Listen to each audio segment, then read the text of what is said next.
issues, the way you're going to resolve them is with communication. You can't resolve it with silence. Mm. The lesson that I've learned is the way you deal with a problem or an issue can leave a problem which lasts long after this issue is long forgotten. Let's talk communication, today with Christelis.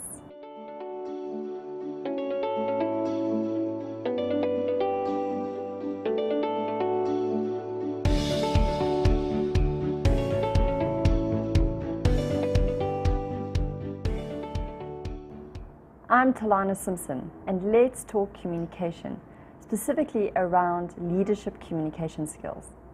Christelis has over 30 years consulting in international organizations around aligning people, performance, and strategy. Is the managing partner of Christelis and Associates and is internationally acclaimed as a business strategist, a coach, a facilitator, and a speaker. He's just written a book recently around leadership, and I got to speak to him about his experience with leaders and specifically around the communication skills that leaders need.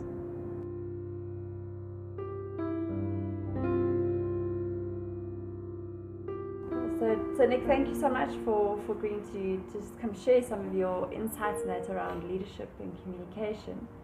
So maybe just to get the discussion going would just be to ask you, like, what is communication to you? Mm-hmm. What do you mean by that term? Well, I think the more the years have gone by, the more I've realized that it's actually communication is the vehicle. It's the thing we use to navigate through life and to achieve what we want to achieve. I mean, if we didn't communicate, it would be very, very difficult to get what you wanted out of life. You know, to achieve your purpose, to achieve goals, to influence people. You just wouldn't be able to do it. So I think the quality of your life probably is directly linked to the quality of your communication. So what then would make your communication of a higher quality? Well, look, communication, obviously,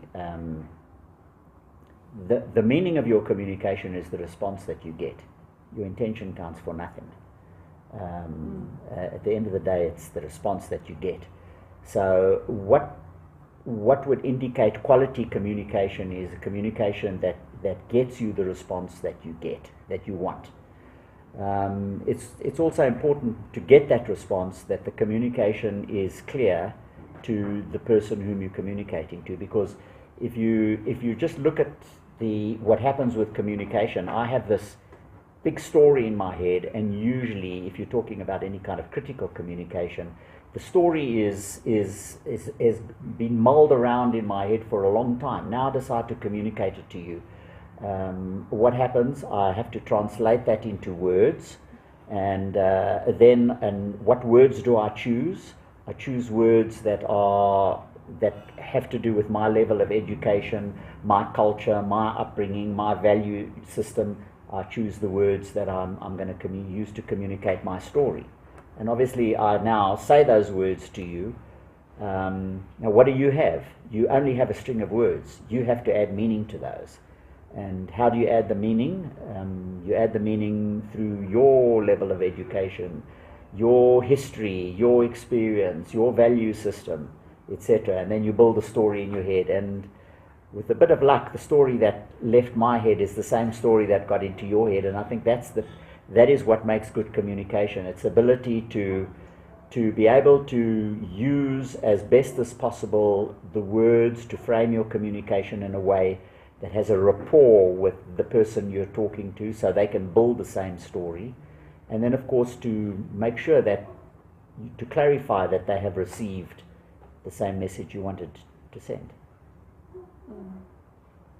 So a key part of what your work that you do is around leadership. And yes. You just released a book. I don't know if you want to tell us briefly about the book.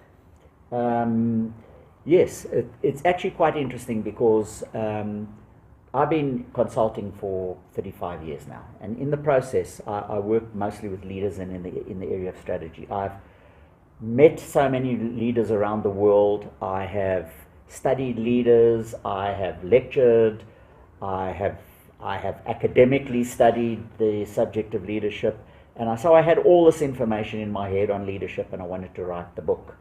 I don't forget, it was about 7 years ago in December on a holiday that I decided to write the book, and I set a target for 1 year to write the book, and 7 years later the book finally got published because I put all this information down on paper, and it was just so much that it was confusing. And that's when I realized that leadership and management are two different things, and most of what we call leadership today is actually the realm of management. So I separated what is leadership and what is management. And the easiest way to understand what is leadership and what is management is if you look at the word management. It comes from the Latin root word manus, meaning hands, doing something. You manage, you hands-on. Whereas leadership comes from two root words, one meaning feet, a Latin word because leaders are going somewhere, and another word, an Old English word, meaning to die for. So leaders are on a journey, and they are prepared to die for this journey or their fundamental values, beliefs, principles around this journey that they're on. So therefore leadership is who you are. Management is what you do. And so people will follow you for who you are. And that is why it's so important for leaders to communicate, because how are people going to know who you are if you do not communicate well?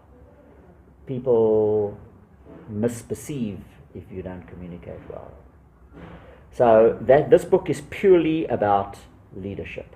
It's not about management, it's about leadership. Bearing in mind that leadership and management are like breathing in and breathing out. They're both necessary for life. And leadership and management are necessary for achievement. They're separate, but they have to work together, like breathing in and breathing out. This book is about pure leadership. And if I wanted to write the book on leadership, so I decided it had to be written in a leadership way, not a management way, if you understand what I'm saying. Okay, because leaders have got a way of communicating that's simple, easy, and there is a chapter in the book on leadership communication, because leaders use stories, they use analogies, they use metaphors, they use examples rather than PowerPoints and bullet points and the stuff of management. So I've tried to make the book reflect what leadership is and what leadership communication is. And I hope I've achieved that. Yeah. Well, it looks like it. So what is it called again? It's called The Art of the Arrow, How Leaders Fly. And that is because I accidentally stumbled on the science behind an arrow, and I could see that leadership was a very good metaphor again for leadership. So, which is, as you say, key skill of communicating as a leader is the story and metaphors. So communication is a key part of leading, so that others get to know who you are. It makes it clear who you are, but besides which, again, the human brain gets in so much information that the brain is like a sieve. You know, all this information comes in and is like a tap at the back of our head, and it just drips out all the time. We don't remember too much of the information that comes in. Without getting into the science of the brain and the anatomy of the brain will remember a story or an analogy. And again, in the book I use the story of Little Red Riding Hood. You teach children the story of Little Red Riding Hood. You tell them once, they remember it forever, and they know about how to watch out for strangers, and strangers might be disguised, but if you look very carefully, you'll see something that's out the ordinary, you know what I mean? So kids remember the story, and I still remember the story of Little Red Riding Hood. Can you imagine if I sat my 5-year-old daughter down and said, now I want to teach you about strangers, and I opened my laptop and did a PowerPoint presentation. Point number 1, you know, strangers don't always look like they're supposed to. Number 2, if you look carefully, they will forget it very easily. And it's exactly the same with leaders. Tell the stories because people remember the stories and the analogies. And I've tried to let the book reflect leadership communication, a way of communication that is the way that leaders communicate. And people say to me, Gee, you know what I appreciate about the book? It's so easy to read. I've given it to my husband to read. It's so easy. It's so clear, and I love the stories. People understand that. Mm-hmm. It's easy to relate.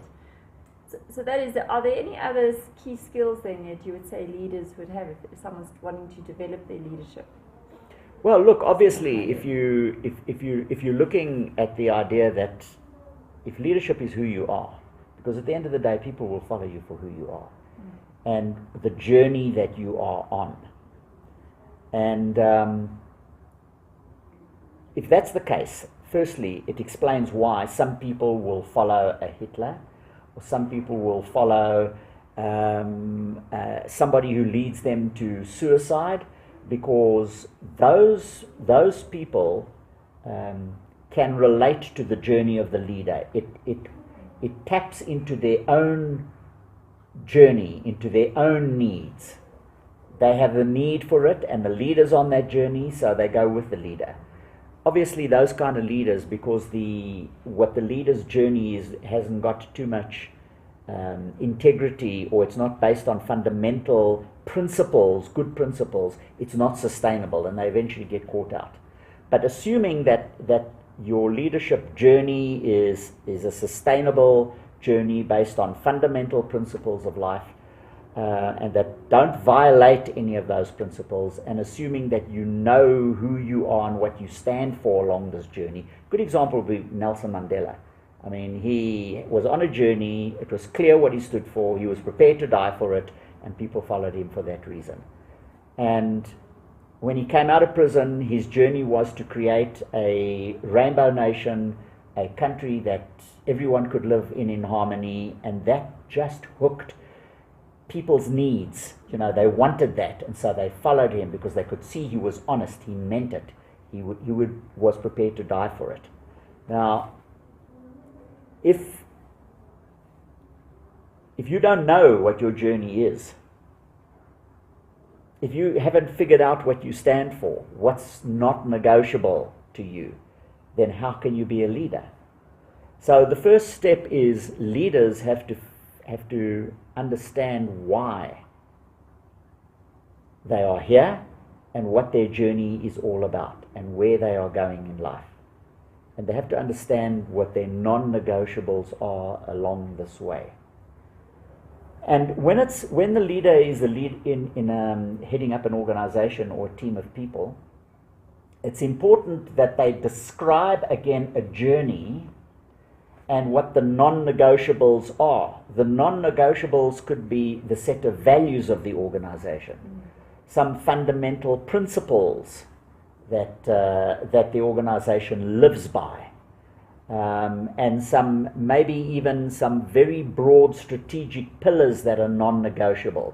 For example, if one of our strategic pillars is to deliver superb customer service, right? It is not negotiable. It's longer term. So leaders define the journey the organization's on, and then people will follow that. But note that the journey has to be something that is meaningful to the people. That is why to create a R1 billion company is not going to, it doesn't hook a need that others have got, but to I think of Tom Mykowski, who's mentioned in the book, who is one of the largest shoe manufacturing companies in the United States, and his vision, his purpose was to provide shoes for all the underprivileged children on earth who have never owned a pair of shoes. And to do that, for every pair of shoes they manufacture and sell, he donates one pair of shoes to an underprivileged child somewhere in the world. In fact, he was recently in South Africa dishing out thousands of pairs of shoes. But it's not a business, it's a movement, yes. Right? And people can like that. It's like Prime Media Broadcasting 702 and Lead SA. I do the strategy at Lead SA, and when the strategy was finalized, Lead SA has become a movement. Lead SA is the journey that 702 is on, and it's a journey that appeals to people because they want a better South Africa. So that is why you need to know who you are. And your non-negotiables. No. And be able to then communicate that in a memorable way. Exactly, to get exactly. the story into. Exactly. Not by PowerPoint and bullet points. Yes. So then some of the other communication skills I thought of asking you about may relate more to the managing side. No, that's it's fine. It's conversation. It's not. And the two are interrelated. So the one point was about giving feedback. So, yes. so giving feedback to people, and sometimes people need to hear some feedback, but it's difficult to hear. Okay, so I wanted to ask you a bit about that. Yes, and now this is where it's easy to understand how managing and leading need to live side by side. Okay, so if you're on a journey and it's clearly defined, and you have a set of values or principles or strategies that are not negotiable. Now, if somebody behaves in a way or performs in a way that is unacceptable or not up to standard, a manager is going to say, look, I need to talk to you about that report that you wrote. It's full of errors, and it's unacceptable, and you would take it through the normal negative feedback or critical feedback process, which unfortunately can result in a me versus you situation. Now, a manager who's a leader will take the me versus you out of it in the following way. Telana, I want to talk to you about that report that has got 16 errors in it. If you look on the wall there and you see our fundamental values, and you see that value of excellence that we all live by, would you agree that that does not reflect the value? So please, I'm going to ask you to make sure that in future your reports are error-free. Note, it's not me versus you. We're on a journey. There are non-negotiables. I, as the leader, am the custodian of that. I'm referring you to that. That is like the Constitution. Yeah. Do you understand? I refer you to the Constitution. That's what leaders do. They bleed the leadership into management. They bleed the journey into everything that happens. It's part of the leadership communication. They will bring it in. And that way people get reinforced, you know. They understand what the journey is. They understand what the non-negotiables are. And it's not so much about them. It's about how do we achieve more excellence, because that's our... Yes, that's non-negotiable. If you want to be here, that's not negotiable. You know what? Nando's have got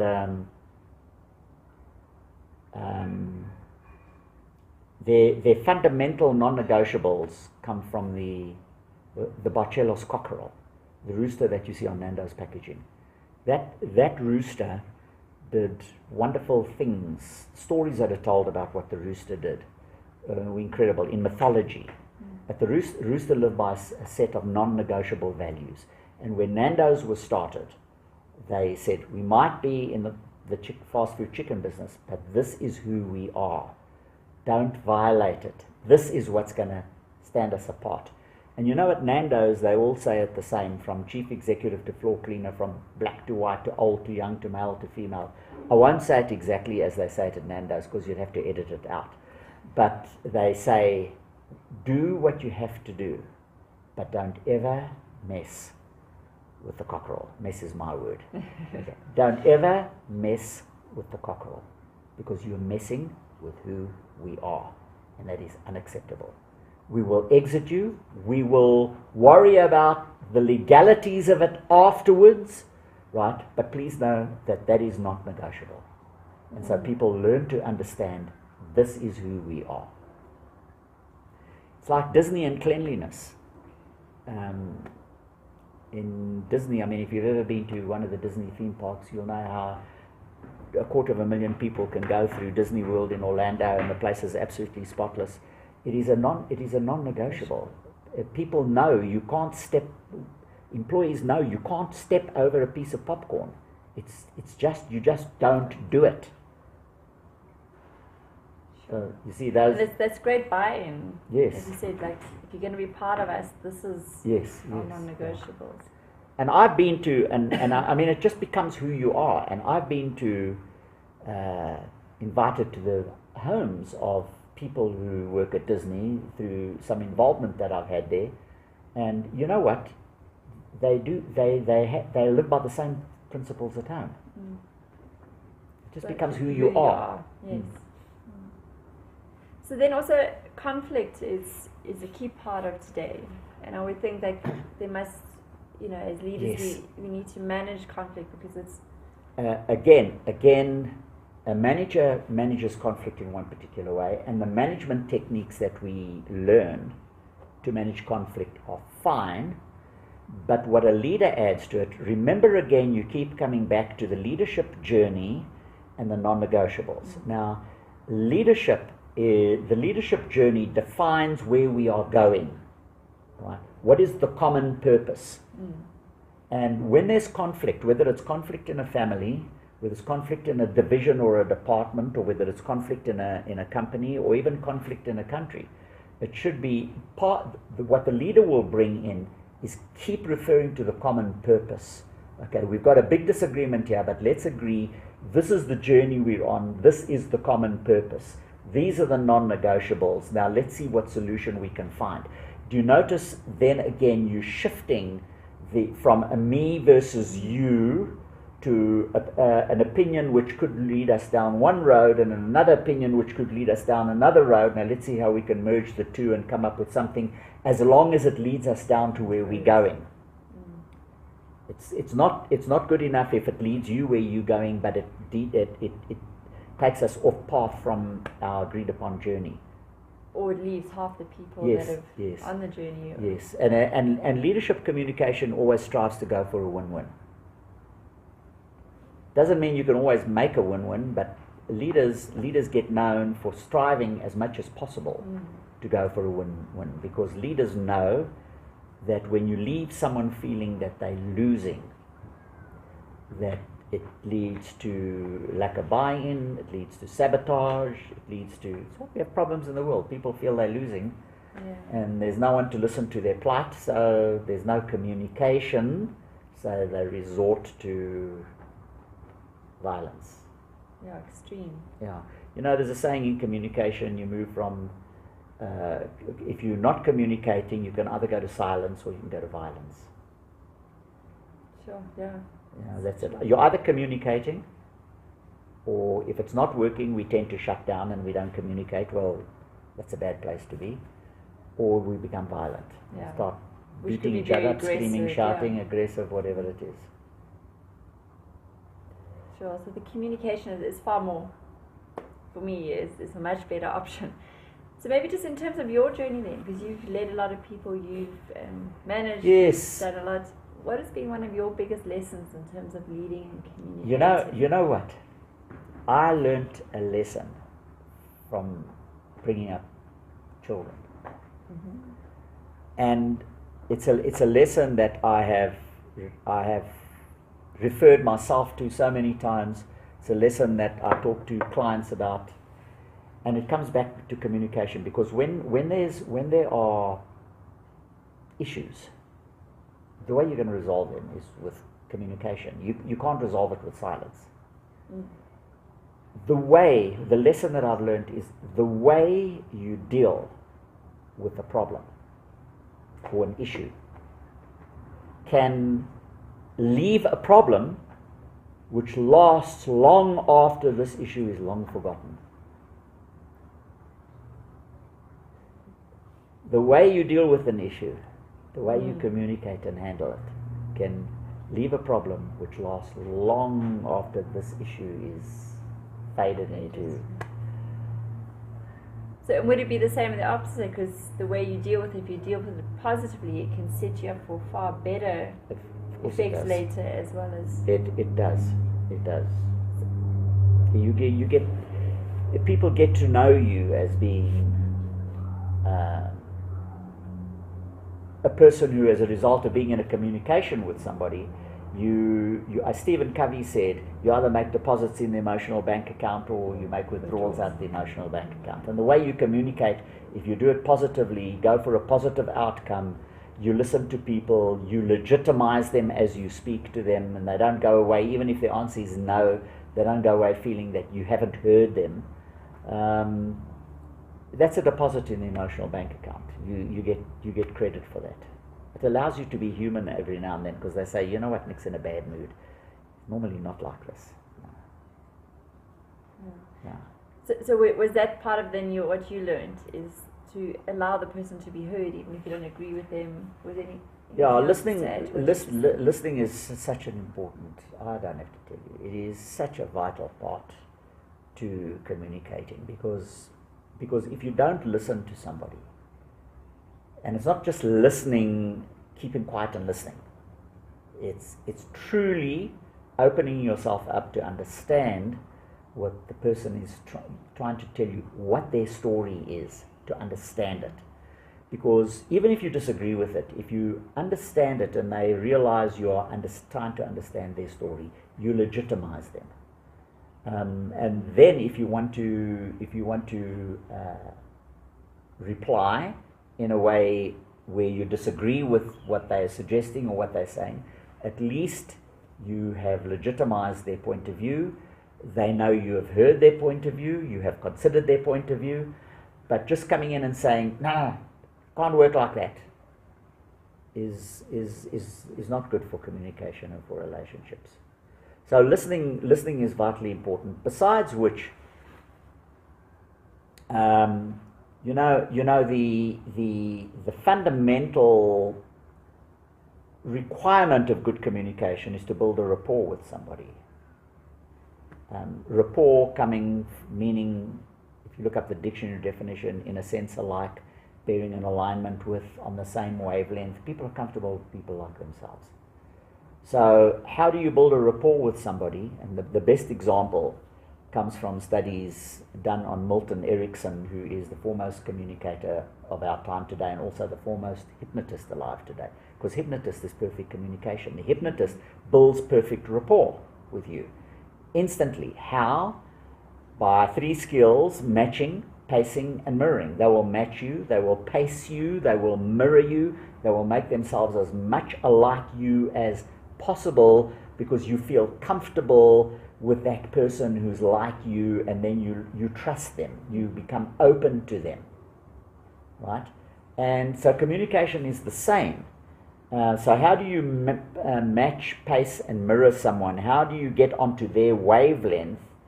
Right? There are some sophisticated techniques you can use, but the simplest is listening, because when you listen to someone, you're really getting into their shoes.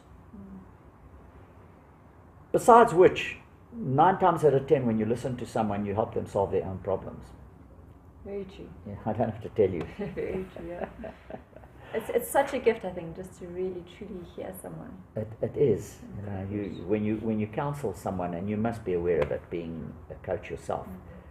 If you listen well to them, halfway through they say, you know what, I think I know what I've got to do here.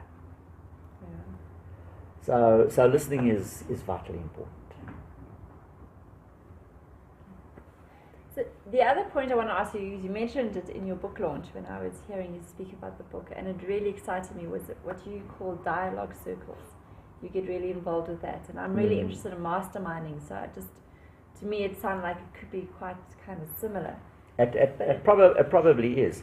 What I call a dialogue circle is when a group of people get together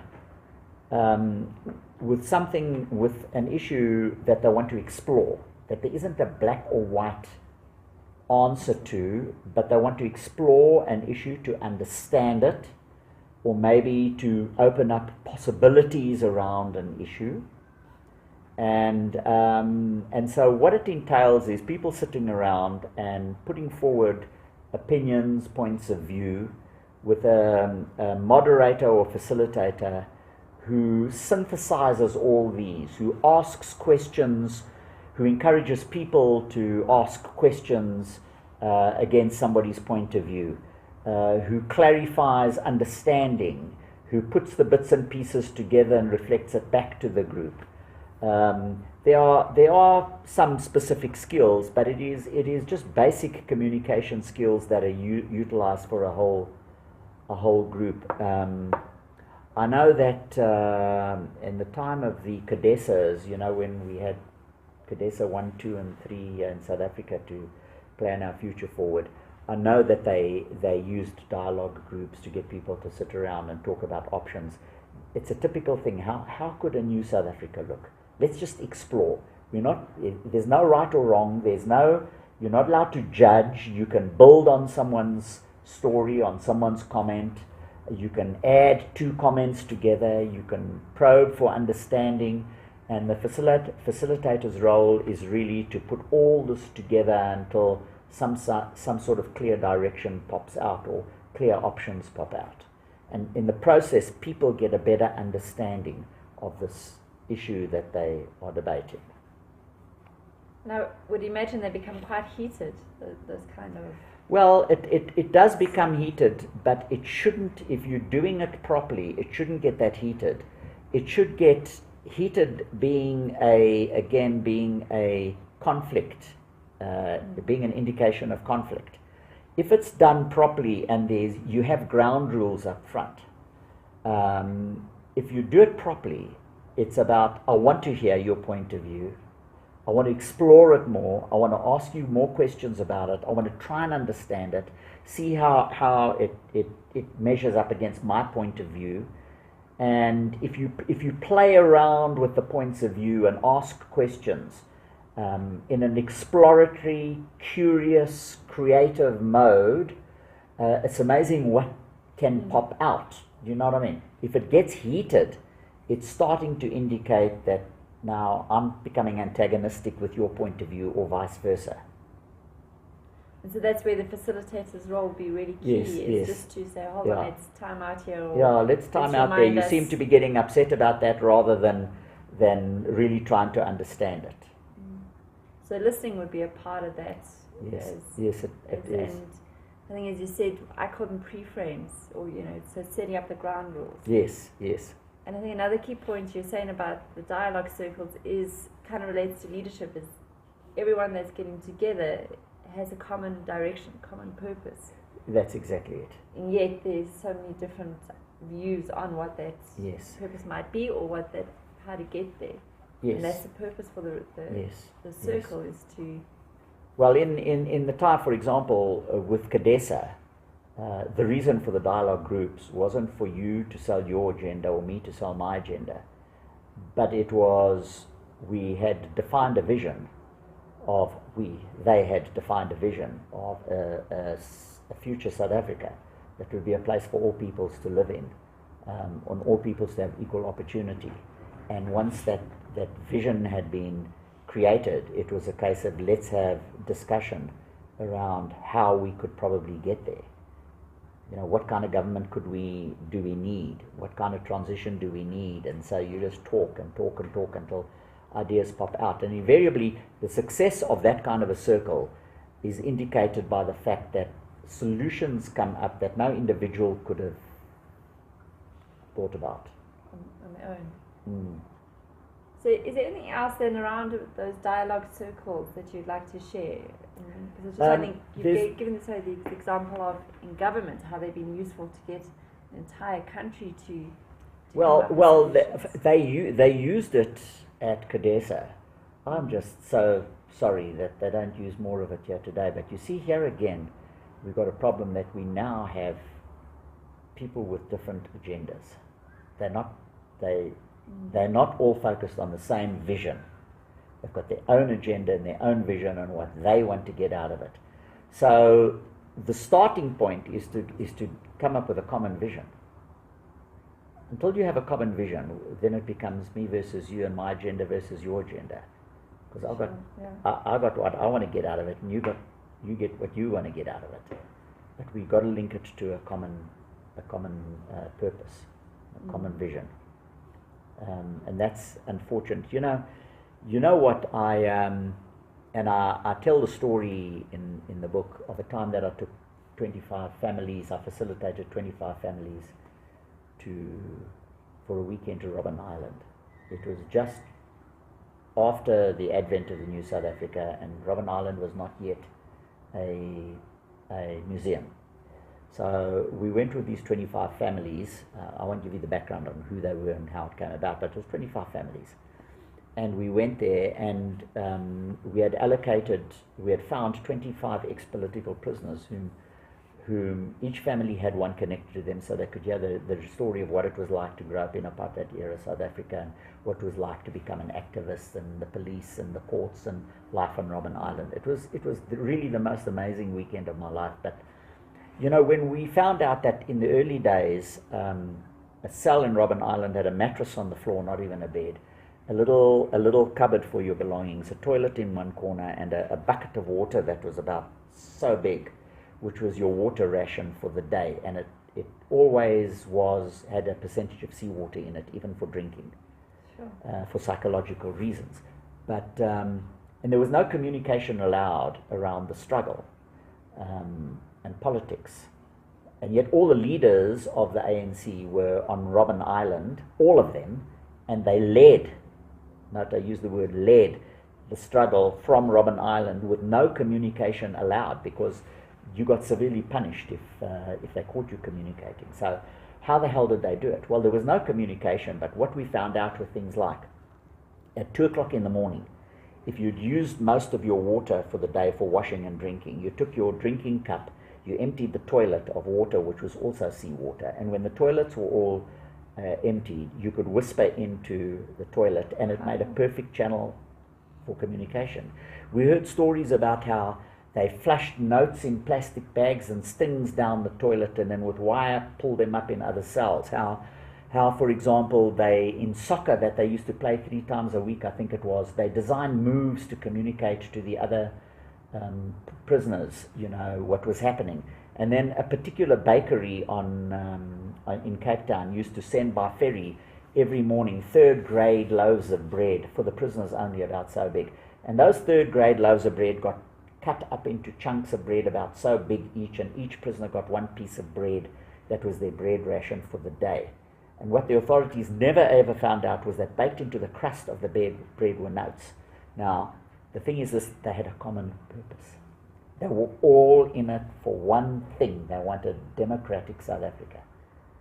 And it was that common purpose that drove them. It was pure leadership. Right? When you have that purpose, that vision, and those non-negotiables, it's amazing what you can actually achieve. How resourceful you can get. But unfortunately, it's not all with one purpose anymore. It's all, everyone got their own agendas and their own factions and their own. And so we went from that incredible leadership down to what exists today. Unfortunately. Sure.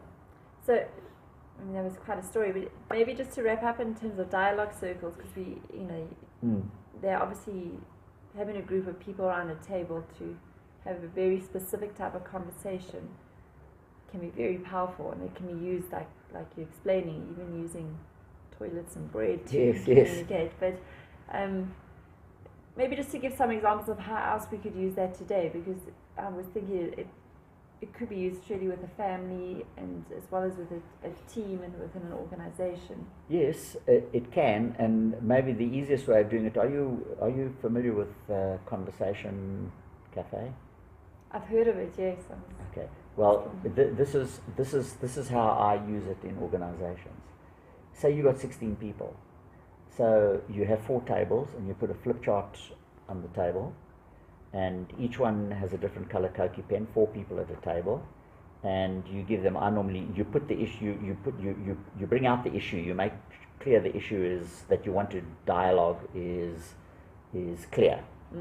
And then common purpose. Yes, that common purpose. And then they start putting ideas on the paper around that, on how to achieve that purpose. The instruction is it mustn't be bullet points, it can be pictures, it can be words, and they each have a different color Cokie pen, so you can see who's contributing, and you again give them a brief up front that you've got to build on each other's ideas. You know, you don't judge anyone's ideas. Don't critique, just put ideas down. After 12 minutes, one person stays with a flip chart and the other 3 go to 3 different tables. And 3 new people come in here. And the person who stays with the flip chart explains what's on that flip chart. And then you've got another 12 minutes with a new group to build on that. And if you do that 3 times, normally at the end, you come up with such good ideas on the flip chart. And then you ask them to pull out, which is the management part of it. Okay, now pull out the 3 to 5 best ideas. That's just a practical way of doing a dialogue group, which is based on the same principles. So lots of creative ways to have important conversations. Yeah. So how can people get hold of you? Like if they want to find out more about what you do and get your book? Yeah. Look, they can email me at nick@nkanda.co.za. That's Nick, N-I-C-K, at Nkanda, N-C-A-N-D-A.co.za. They can look at my website, nickchristelis.com. That information is in the book. The book's available on bookshelves. Next week it should be on Amazon and on Kindle. And I'm happy to speak to them if I can help them with their strategy, their communication, their problem solving, whatever. That's what I'm here for. Super. Then maybe just to end off, if you could go back to a younger you, you know, what age would you go back to, and what would you like to have told the younger you, and specifically if there's anything around communicating or relating that you wish you had known when you were younger? I need to think about that. What would I tell the younger me? Don't be nervous to open your mouth and say what you want to say. There's nothing stupid that you can say. If I think back on the times in my youth that I thought, should I say something, shouldn't I say something, no, I'm going to look stupid. And yet, that's not the way leaders are. There's rarely ever anything stupid that you can say. That's what I would tell myself when I was younger. Great. Anything else you'd like to add? No, I think that's enough. My wife says I talk too much. So. Well, thank you so much for... My pleasure. My pleasure. Thank you. I'm Telana Simpson, and this has been Let's Talk Communication. For more information about my guest, Nick Christelis, and about the show, please go to talkcommunication.innercoaching.co.za.